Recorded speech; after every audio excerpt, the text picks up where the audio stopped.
بهتره زود که با در سخته عشقم کنم. رفتی از پیشم که جای من برات کی زندگیشه،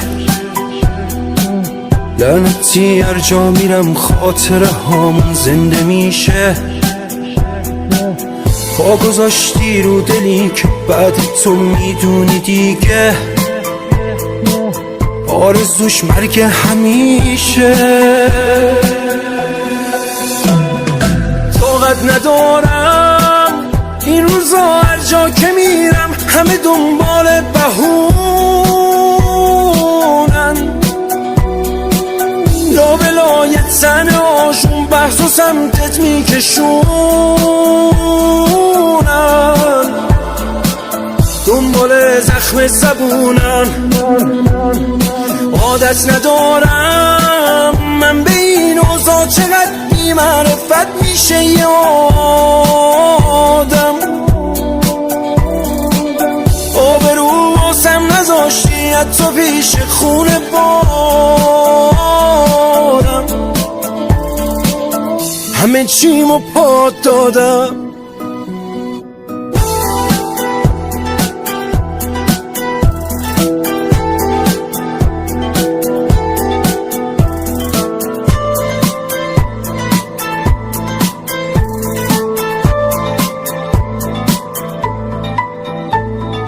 این رابطه شاید واسه تو عادی بود، اما من عاشق توقعم از عشق کم زیادی بود.